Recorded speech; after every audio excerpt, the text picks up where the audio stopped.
예, 한 집사님 가정이 나와서 찬양하고 또 편지 읽는 모습들, 뭐 순서들을 보니까 뭐 설교가 더 필요한가 이런 생각까지 들었습니다.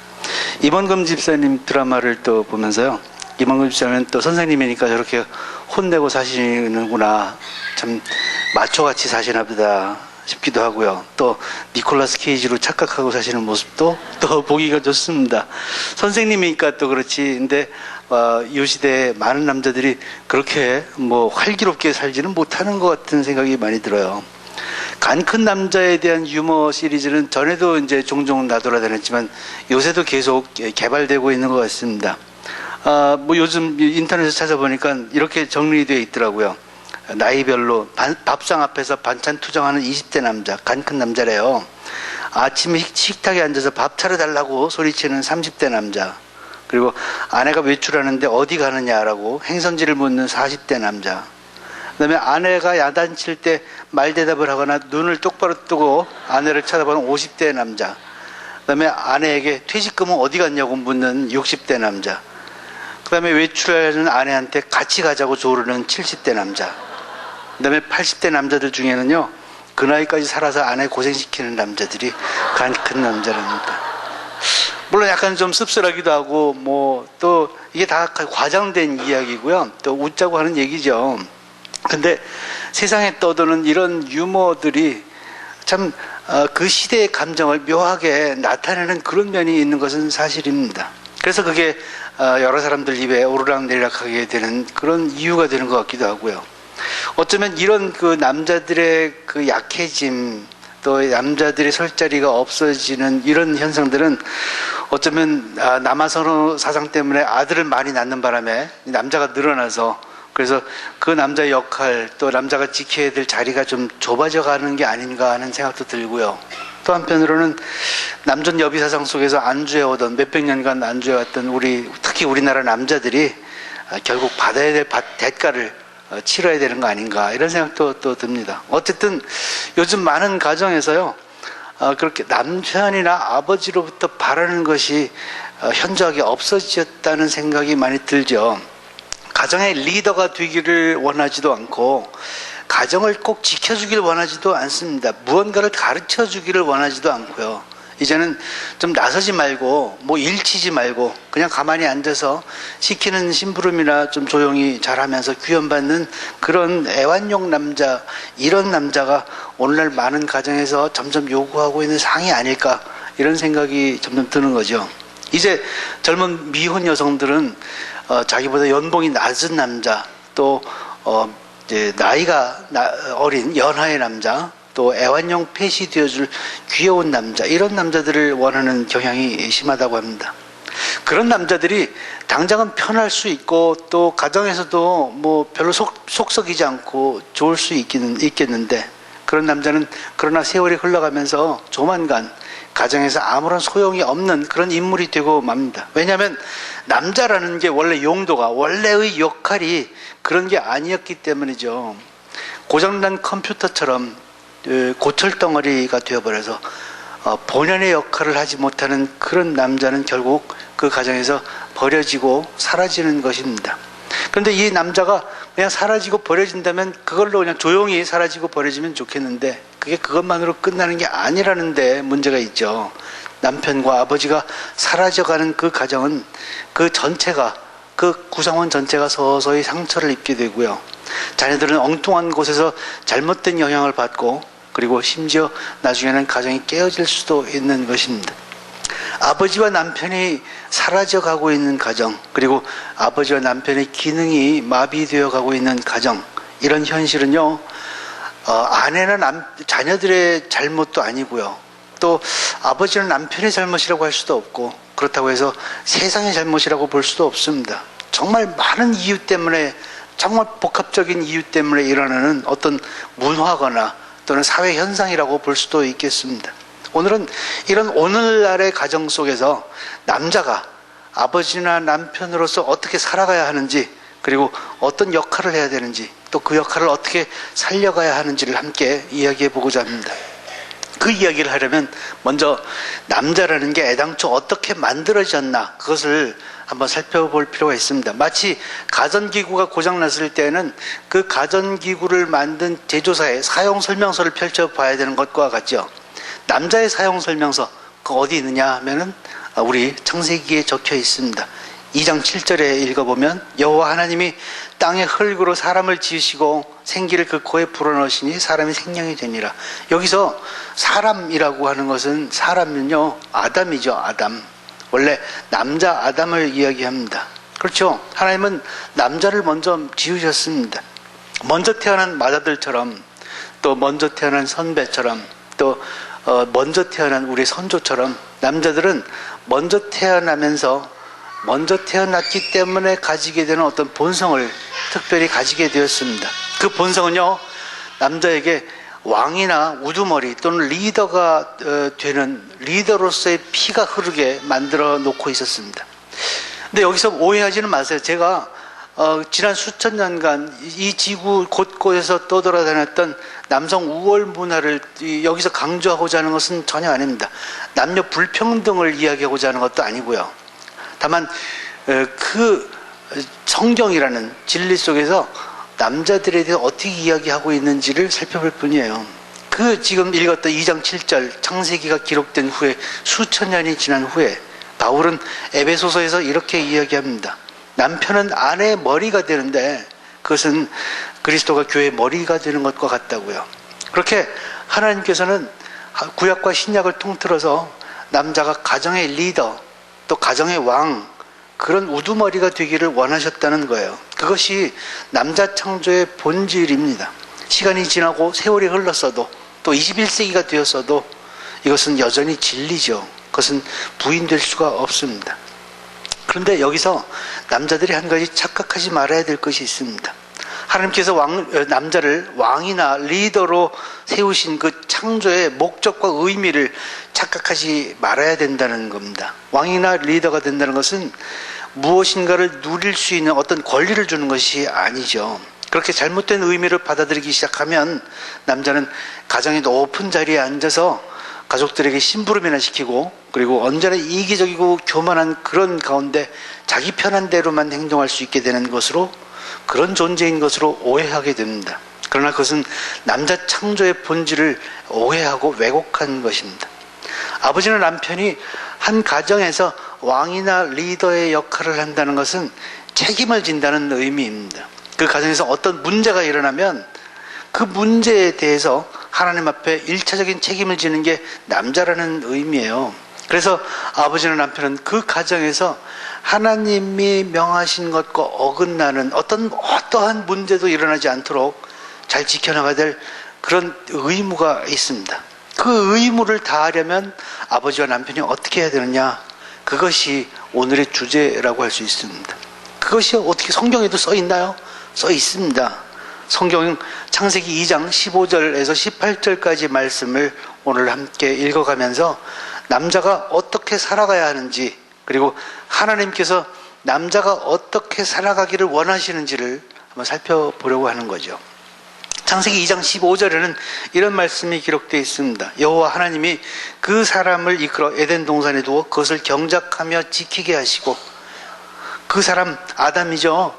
하나님께서는 아담 그 남자를 창조하신 후에 아담 그 남자를 에덴 동산으로 데리고 가셨어요. 그리고 그 남자에게 명령하셨습니다. 이 동산에서 경작하라 지켜라 라는 그 명령을 주셨습니다. 하나님께서 남자에게 부여하신 역할은 그 의무는요 그 땅을 경작하고 그 땅을 지키라는 그런 것이었습니다. 그것으로부터 생겨난 남자의 숨길 수 없는 본성이 있습니다. 그것은 투사의 본성, 군인의 본성이라고 할 수 있죠. 다른 사람들도 비슷하겠지만 저도 어릴 때 이소룡 영화 같은 특히 이소룡 영화를 보고 나면 집에 돌아오면 쌍절곤은 없으니까 막대기 2개를 허리춤에 꽂고선 그리고 괜히 꺄옥하고 소리 지르면서 흉내를 내던 기억이 지금도 생생합니다. 지금도 그런 영화를 보면 그런 무협 영화나 뭐 전쟁 영화, 폭력 영화를 보면 지금도 저도 피가 막 뛰려고 그래요. 남자들이 그렇게 이소룡 영화에 심취하는 거 그리고 폭력 영화나 전쟁 영화에 유난히 흥분하는 것 다 그런 본성 때문이라고 합니다. 이런 본성은요, 하나님께서 부여하신 그 군인의 역할, 또 그 투사의 역할 때문에, 다시 말하자면 그 땅을 경작하고 그 땅을 지키라는 그 역할 때문에 주어진 것입니다. 그 사명을 띈 남자는요, 그 하나님의 명령에 따라서 가정에서 훌륭한 군인의 역할을 해야 합니다. 그게 남자에게서도 만족스럽고 그게 가정에서도 반드시 요구되는 일이기 때문입니다. 그게 창조의 질서죠. 그럼 어떻게 하는 게 군인의 역할이냐 하면, 남자나 남편, 남편 아버지, 그 남자들은 가족을 지키고 가족에 대한 부양 의무를 져야 되는 것입니다. 다시 말하자면 가족을 안전하게 지키고 또 평안하게 지키고 그리고 열심히 일해서 가족들을 부양해야 한다는 것입니다. 꼭 돈을 벌어와야 된다라는 것은 아닙니다. 물론 남자 자신도 그것을 위해서 최선을 다하고 노력해야 되지만 그것이 실질적으로는 여의치 않을 경우들도 있죠. 병에 걸렸거나 또는 직업을 자기 뜻에 맞지 않게 잃을 수도 있는 겁니다. 그러나 그런 경우에도 최선을 다해야 된다는 얘기죠. 최소한 가족을 버리고 그리고 일신의 편안함만을 누리겠다고 하거나 또는 가족의 부양 의무를 저버리면 안 된다는 말입니다. 그게 기본적인 남자의 군인으로서의 의무죠. 한편으로는 더 나아가서 가정을 지켜가는 부분도 필요하게 됩니다. 미국의 어떤 유명한 골프 선수처럼 다른 여자를 넘보는 것도 가정을 잘 지키지 못하는 일이겠죠. 바깥 일에 너무 매달리는 것이라든가 또는 저녁마다 음주 가무에 빠져서 늦게 들어오고 우유나 신문과 함께 돌아오는 남편이라든지 또는 휴일마다 혼자서만 저 푸른 초원 위에 달려가서 즐거운 일을 하는 것, 이런 것들도 어쩌면 가정을 잘 지키지 못하는 행동일 수도 있습니다. 경우에 따라 또 다를 수 있겠지만요. 그뿐 아니라 세상의 허황된 손짓으로부터 그리고 세상의 마귀의 유혹으로부터 내 가정, 내 아내와 내 자녀들을 잘 지켜내야 합니다. 그것이 에덴 동산을 경작하고 잘 지키라는 하나님의 말씀을 잘 이행해가는 진정한 군인, 진정한 남자의 모습입니다. 또 거기다가 무엇보다도 남자는요, 가정의 군인이니까 희생을 각오해야 됩니다. 천하람의 피격으로 인해서 46명의 군인이 희생된 것처럼 군인은 언제나 조국을 위해서 희생할 각오를 하는 거죠.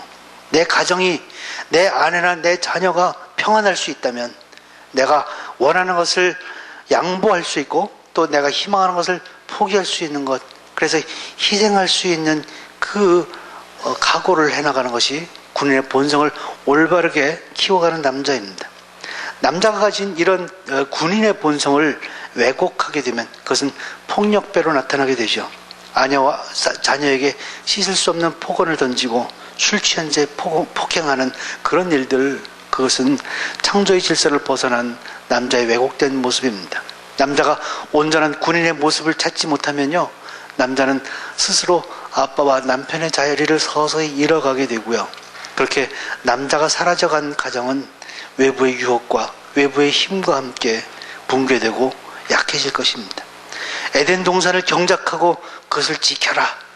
그것은 하나님께서 아버지와 남편에게 가정의 리더가 되어야 할 남자들에게 주신 중요한 사명입니다. 그 다음 절 2장 16절 17절에는 이런 말씀이 기록되어 있습니다. 여호와 하나님이 그 사람에게 명하여 이르시되 동산 각종 나무의 열매는 내가 임의로 먹되 선악을 알게 하는 나무의 열매는 먹지 말라. 내가 먹는 날에는 반드시 죽으리라 하시니라.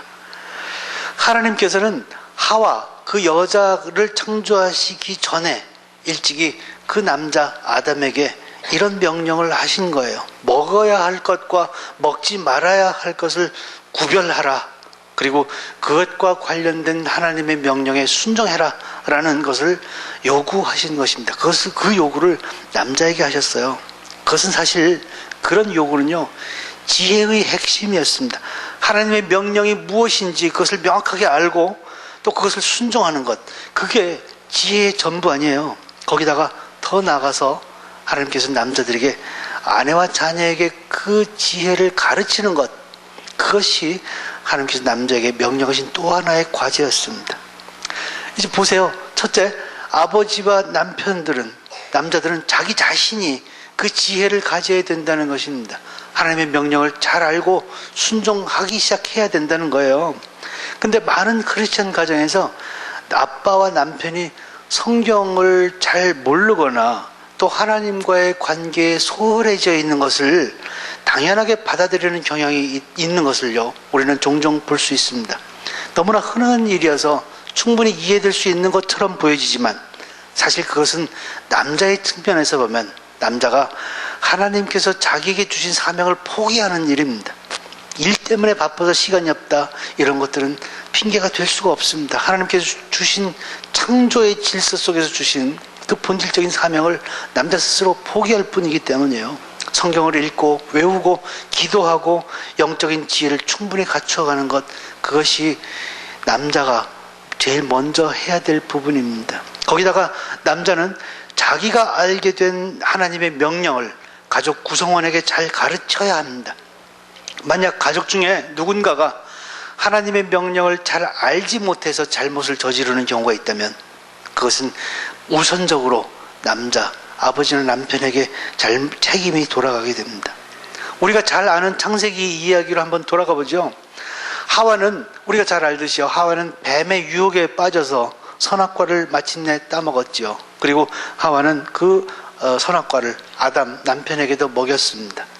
그 직후에 하나님께서는 그 선악과를 따먹은 책임을 추궁하려고 찾았는데, 그 책임을 추궁하기 위해서 누구를 찾았는지 여러분들 아세요? 기억나십니까? 그것은요, 우리 생각에 선악과를 따먹은 잘못이 커 보이는 것은 하와였지만, 그 여자였지만, 그러나 하나님께서는 책임을 추궁하기 위해서 하와를 찾은 것이 아니라 아담을 찾으셨습니다. 아담아, 내가 어디 있느냐? 이 질문은요, 너 왜 그랬니? 내가 너한테 명령을 했잖아. 너한테 책임을 줬잖아. 근데 너 그거 제대로 지켰니? 이런 질문이었습니다. 여기서 우리는 가정 문제의 일차적인 책임이 남자에게 있다라는 하나님의 시각을 볼 수 있습니다. 아내나 자녀가 하나님 앞에서 불순종하거나 죄를 지었다면 그 책임은 일차적으로 남자에게 돌아갑니다. 억울할지 모르지만, 때로는 억울할지 모르지만, 그러나 어쩔 수가 없어요. 남자는 그 가정의 리더이기 때문입니다.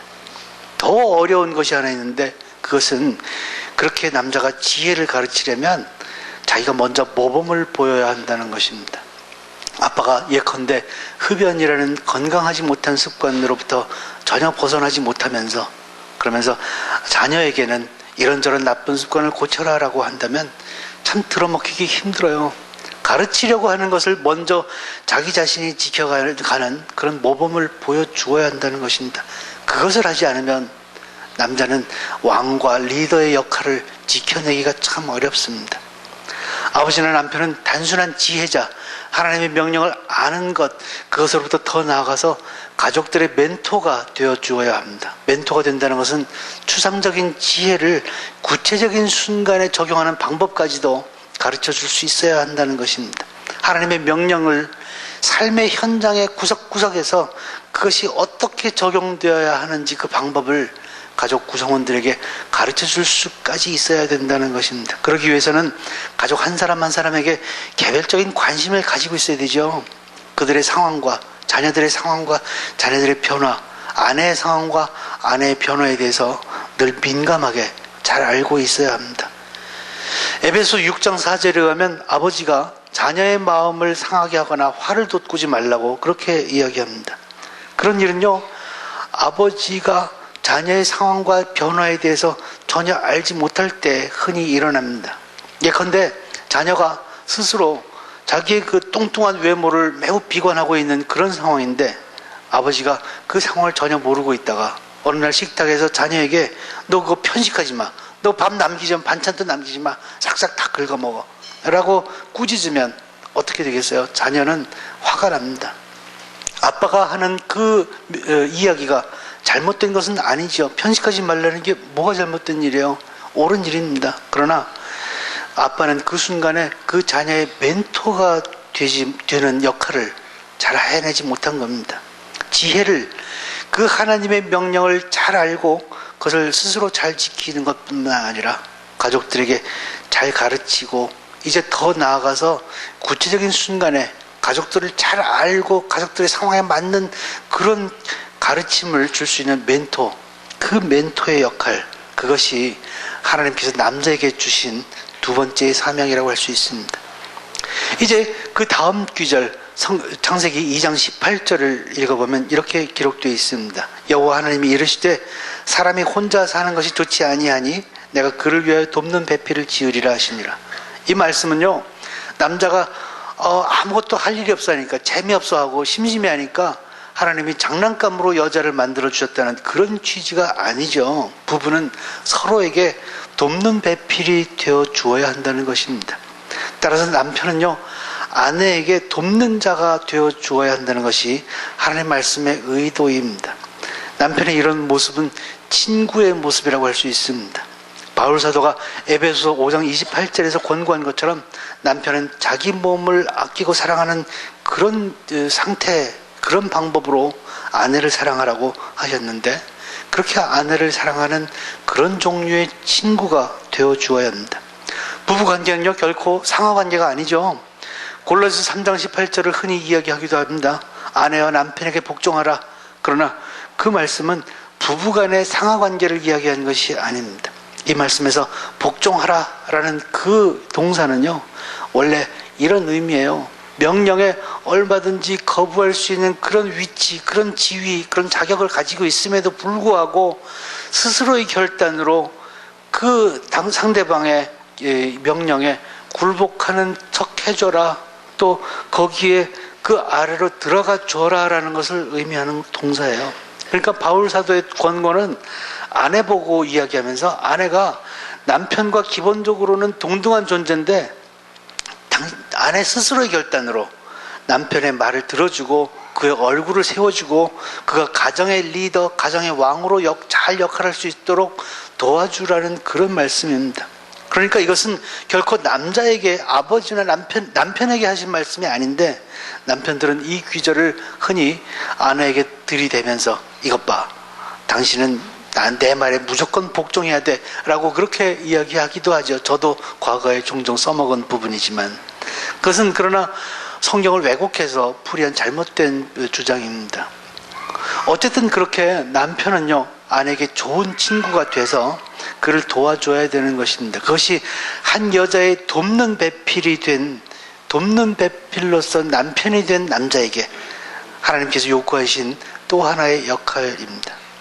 오늘의 말씀을 요약해 보겠습니다. 하나님께서 어떤 남자를 원하셨는지, 그것은 첫째, 투사나 군인 같은 리더, 세상으로부터 가정을 온전하게 지키고 가족을 부양하면서 희생을 불사하는 그런 투사와 군인 같은 리더. 둘째, 멘토 같은 리더, 늘 성경을 읽고 기도하면서 하나님의 말씀을 지키는 데 있어서 솔선수범을 보이는 그런 남자. 그리고 가족들에게 늘 하나님의 비전과 하나님의 나라에 대해서 가르치고 이야기해 줄 수 있는 그런 리더, 그런 멘토 같은 리더. 셋째, 새 친구 같은 리더. 아내에게 군림하는 폭군이 아니라 늘 친구가 되어주고 그리고 그를 도와주는 협력자로서의 친구 같은 리더. 하나님께서는 남자를 창조하실 때 바로 그런 아버지, 그런 남편이 되기를 원하신 겁니다. 우리는 그런 아버지나 남편의 그런 그 구체적인 사례를 성경에서도 많이 찾아볼 수 있습니다. 예컨대 다윗 같은 사람도 그 좋은 사례 중에 하나죠. 그러나 가장 전형적인 사례, 가장 좋은 사례가 있는데 그것은 역시 예수님의 모습입니다.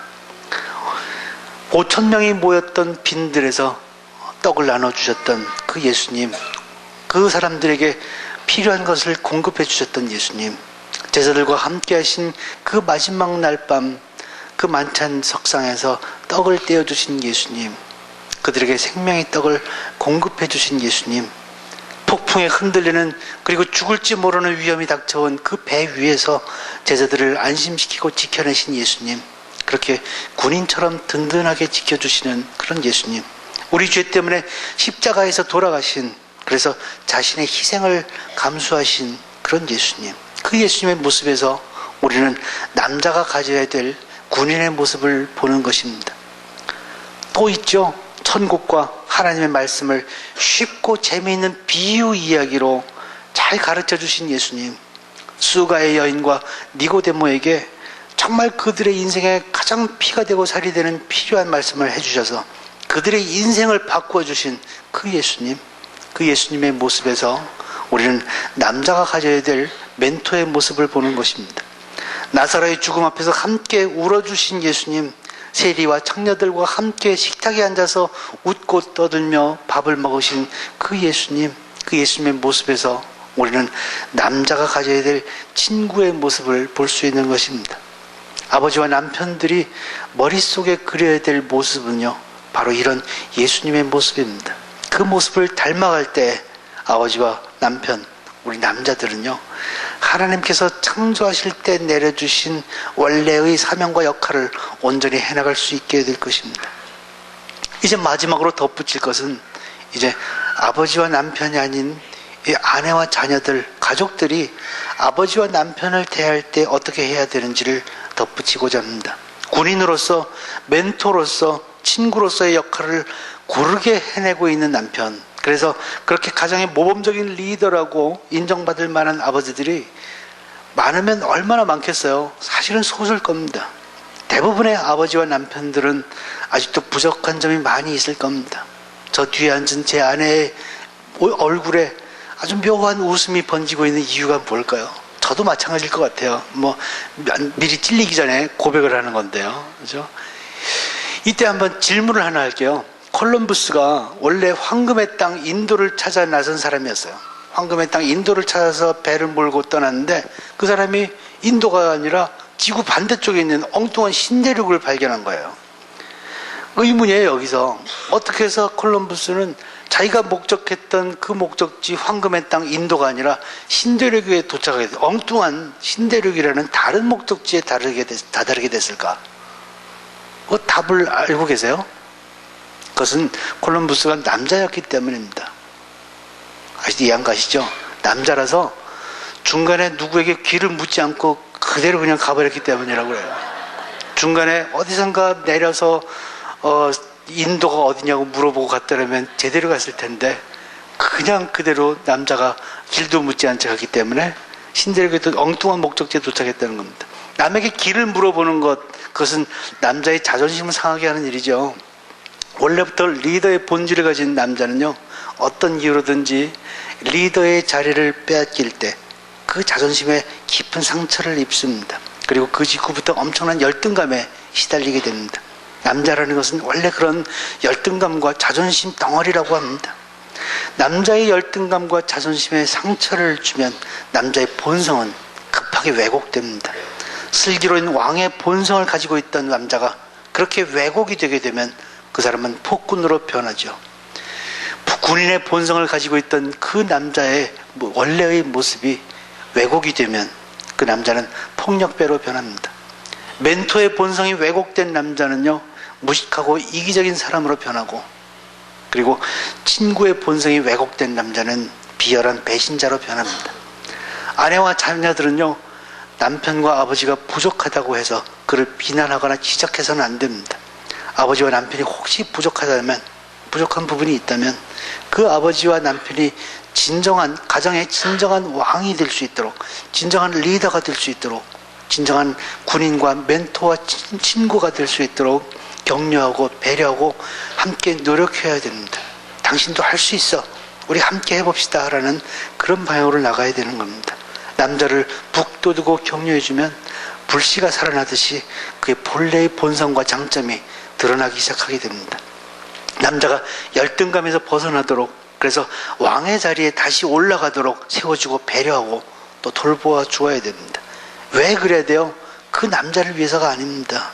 남자가 왕의 자리에 되돌아가게 되면, 그래서 군인과 멘토와 친구의 역할을 제대로 해내기 시작하면 그 가정 전체가 하나님의 본질의, 하나님의 창조의 목적에 합치되는 모습으로 다시 되돌아갈 것이기 때문입니다.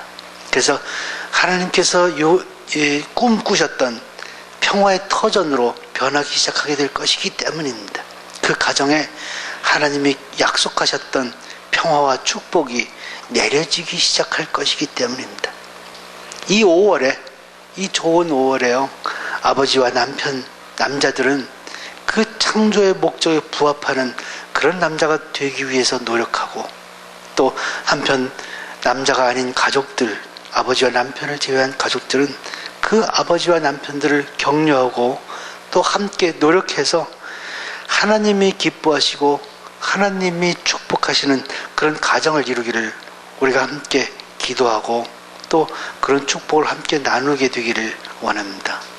이 시간 함께 기도하시겠습니다. 함께 기도하시면서 묵상하시면서요, 하나님께서 우리 남자들, 아버지와 남편들에게 주셨던 본연의 모습, 왕과 가정에서 왕과 리더 되는 그 모습 속에 군인의 본성, 그리고 멘토의 본성, 그리고 친구의 본성, 이것들을 내가 잘 키워오고 또 잘 감당했던가, 또 부족한 부분이 있었다면 어떤 부분이었던가, 또 그것을 어떻게 고쳐가야 할 것인가, 또 그 외의 가족들, 아내와 자녀들은요, 내 아버지와 내 남편들을 어떻게 격려하고 또 어떻게 도와줘야 할까를 함께 생각하고 또 묵상하는 그런 시간이 되었으면 좋겠습니다.